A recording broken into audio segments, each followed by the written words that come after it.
funny, our son is going through what we hope is a phase right now where he is obsessed with winning and with being the winner.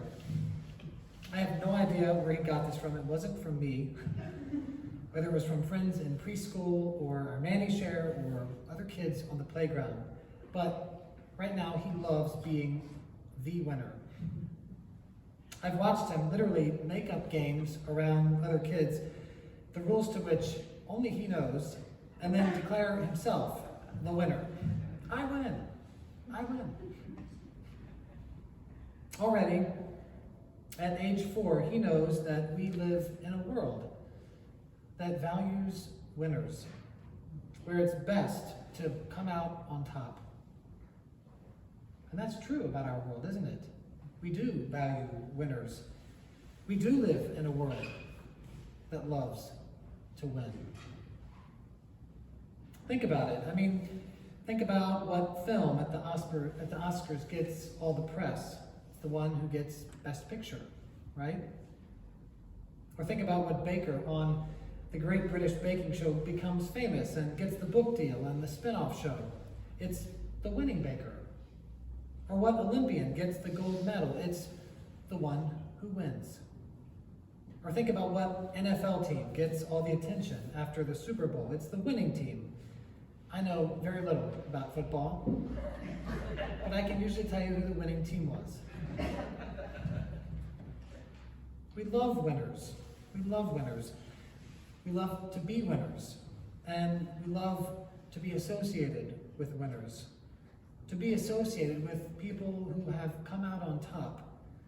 It's almost like it's in our DNA as human beings.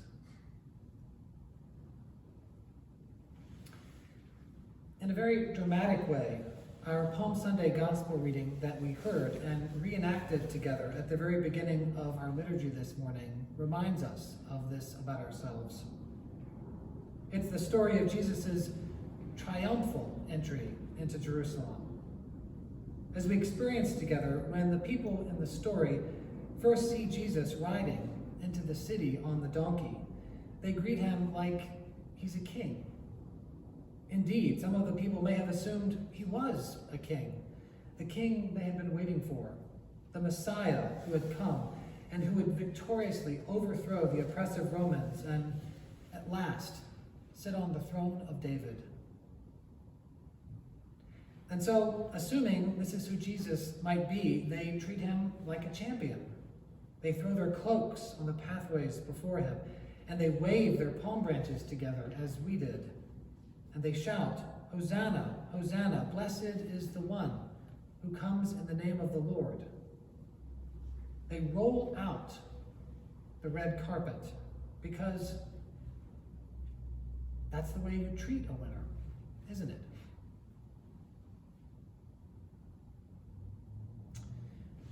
Yet how quickly the tide turns in our passion gospel story from Luke, the moment these same people realize that Jesus isn't who they thought he was. How quickly their excitement fades when he doesn't live up to all their expectations for what it means for him to be the Messiah. How quickly they turn on him the moment he is arrested. How quickly their shouts of Hosanna turn to shouts of crucify, crucify him. How quickly he loses his luster when he is condemned by the religious authorities and is sentenced to execution by the state. How quickly he goes from being the golden boy of Jerusalem to being public enemy number 1. How quickly? You know, there is a word that comes to my mind for what Jesus becomes in the eyes of the people. It's a word I remember well from middle school. A cruel, ugly word. In fact, in 7th or 8th grade, it was just about the worst thing that you could be called. Loser. Loser. No one wanted to be a loser. No one even wanted to be seen with a loser. And yet, that is exactly what Jesus becomes. A loser. A total loser. His ministry, which had basically been a ministry to other losers and rejects and misfits, his ministry seems to be a failure. Most of his followers, even his best friends, abandon him and deny having ever known him. And instead of being treated like a king, he is now tried in the court of public opinion, convicted as a criminal, and sentenced to death on a cross. A cross is not a place where winners end up.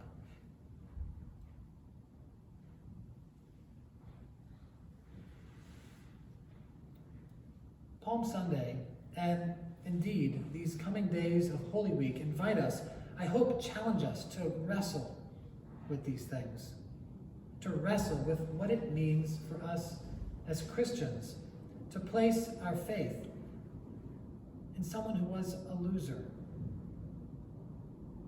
to wrestle with what it means for us to worship a God who in Jesus chose to become a loser. The earliest Christians also wrestled with these things. Why, they began to wonder, would God choose to give up every ounce of power and die the most shameful of deaths? The Apostle Paul certainly wrestled with this question. We get a glimpse of this in our second reading this morning from his letter to the Christian community living in Philippi.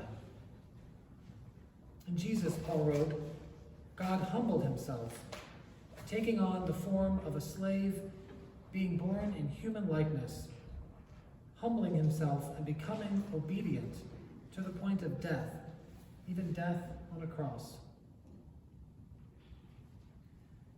For Paul, those words are the very heart of who Jesus was.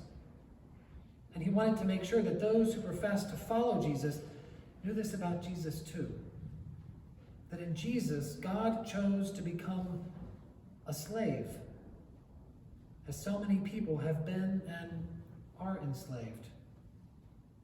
That in Jesus, God chose to die a shameful, unjust death, as so many people have and still do. That in Jesus, God chose to become a loser.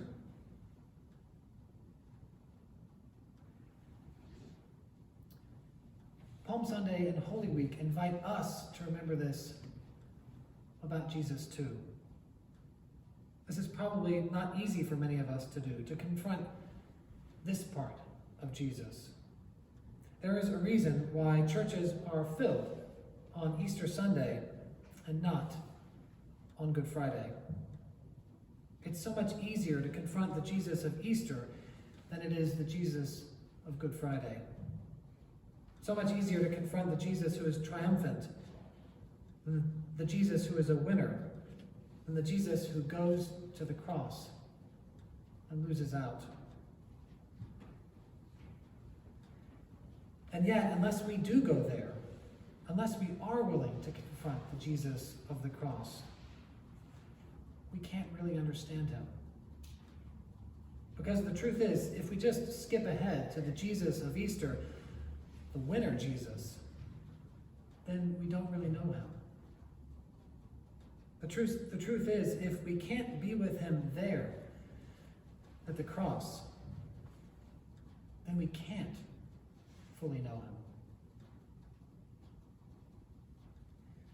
We will get to Easter soon enough, and to the Jesus who is triumphant, and to the good news of the resurrection, and to the Easter eggs, and the Easter lilies, and the hot cross buns, and all those other things that we love and cherish about Easter. But today, the good news is something else for us. Not that Jesus is triumphant. Not that Jesus is a winner. But that he isn't.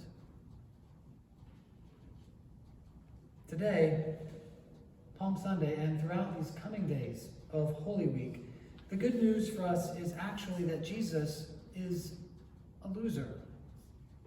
And that in him, God, the creative power behind the whole universe, we believe, that God chose to become a loser too.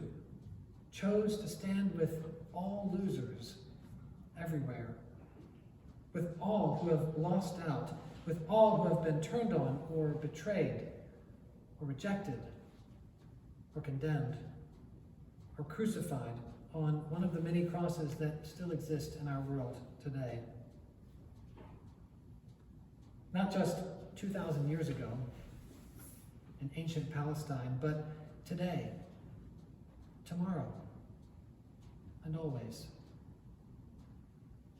That is the good news for us today. That's the good news we're invited to contemplate this coming week, that we're invited to take deep into our hearts. That like the empty tomb on Easter, with its stone rolled back, we might be truly open to the gift of the resurrection. Amen.